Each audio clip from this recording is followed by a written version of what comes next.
Okay, so one of the things I notice a lot, and I honestly just noticed this today too. I mean, I shouldn't say noticed this today. I've known about it for a long time, but when it comes to like being quote unquote tested, I see it as being a series of things. You can be tested to multiple things. You can be tested on whether or not you're going to do something, or whether or not you won't do something.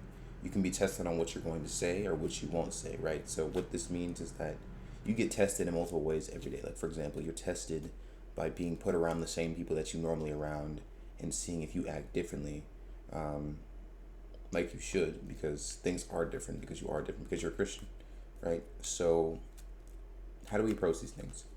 First off, one of the biggest things that I would suggest when it comes to testing is that you really stick with reading the Bible, right?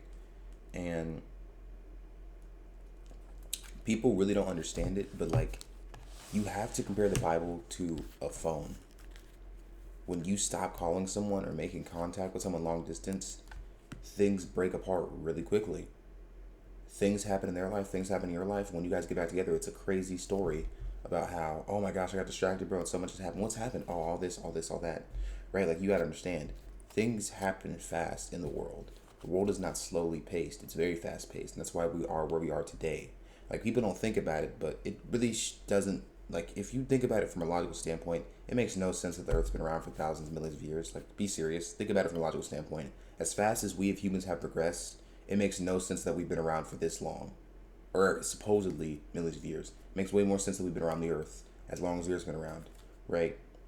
As in thousands of years, maybe 10,000 years at most. It doesn't make any sense to say we've been around for millions of years because if we were, we'd be way more advanced than we already are. We do stuff very, very fast, right? Like just in the past 200 years, I'm pretty sure that's when we started making faster methods of transportation, right? And let alone other inventions as well. But to get back to it in the main point, what happens when you are tempted, when you're tempted and you struggle with those temptations, right? Usually you struggle with those temptations because there's something that you've been dealing with for a long time and they're coming up again. Now, one of the things you can't do is you can't stop calling God. Like imagine if you stopped calling your parents while they were helping you out in school and financial aid. Imagine if one week things got tough and you just stopped calling them, right? Like it was late at night and you normally call them at the time, or you just normally call them throughout the day and you didn't call them all day. They'd be really confused as to what's happening. They'd be like, "Oh, where's Joseph?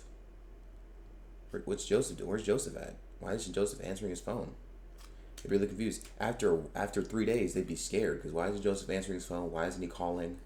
He usually keeps contact with me, right? And after 5 days, they're just kind of confused, right?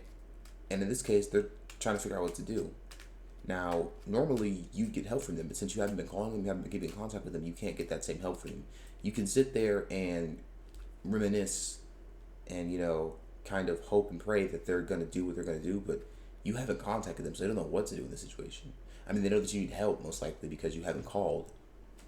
But what are they going to do? You haven't contacted them. You haven't made attempts to contact them. You haven't sent them a letter. You haven't called. You haven't texted.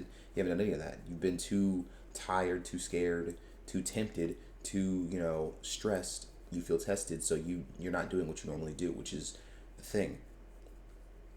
Satan, devil, whoever you want to call it, will send temptations. Temptations will come your way so that you're tested, and the test isn't so much to see if he'll do, what he wants you to do. It's to see what you're going to do with God, right? Because you're going to be tested every day and you're going to fail test every day. That's how tests work. Either you pass them or you fail them. But the real test here is: are you going to continue to keep contact with God? Are you going to continue to keep your relationship intact, right? Relationships in real life have tests. For example, if I say this to you, what are you gonna do? Right? People test each other relationships all day. You test people before you even in a relationship with them. Like for example, you'll say certain things around them to see what the reaction is, and based on the reaction, they'll pass or fail your test. Are they a chill guy? Are they a chill girl? Are they nice? Oh, I said this, they didn't react that way, so they passed. They failed that test. Oh, I said this, they passed that test. They passed. Right? They responded correctly how I wanted them to. Right? But anyway, to put it in perspective, right? It's really simple. You're going to have series of tests in your life. They're never going to end. But one of the things you have to do um, is you got to keep reading your Bible. You got to keep staying in connection. Oh, what if I'm still reading my Bible? What if this test is still happening? That's just how life is. One of my favorite sayings is life sucks because it does. That's just how life is, and it doesn't have anything to do with what God did. That's all us. The reason why life sucks is because of humans. If humans weren't on the earth would be running perfectly fine the way it's intended to. but we screwed it up. So, getting back to the main point, when you're tested, keep in contact with God. Because I find that when people are tested and they're getting through it and they're going through it, one of the things is that they stop calling their parents. They stop texting. They stop picking up calls. They stop sending letters. Right?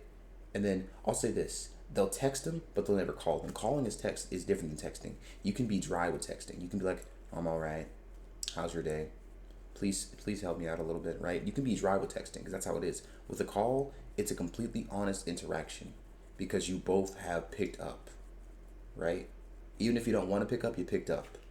It's a more honest interaction. You can text all day, but texting doesn't help you as much as calling someone can.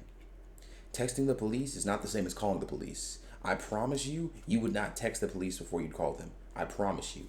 You would not text the police for you. You wouldn't text 911, yeah, there's a killer at my house, I'm at the street, send help in 10 minutes. You would call them because you want the most immediate interaction with them as possible. You want them to know that you were in peril and that you need help. You want them to understand the situation. Because when you text the police officer, what is he supposed to think? He might get there in the next 30 minutes, the next 50 minutes, because you might be texting him ahead of time. Texting just isn't the same as calling people. You can text all day, but honestly, can you even do that? Because when you text somebody, you get bored after a certain point of time. When you talk to somebody, you can talk to them for hours. The only texting I know that lasts for hours is debates. And the only reason why people don't leave debates is because they don't want to lose. That's the only situation where I've ever seen text messages last for hours. Hours. That or a breakup, which is even worse. But getting besides the jokes and all that, like I said, if you wanted help from the police, the last thing you would do is text them or write them a letter. The first thing you would do is call them. So if you want help, why aren't you calling for it? Stay in the Word, read the Bible. That's all.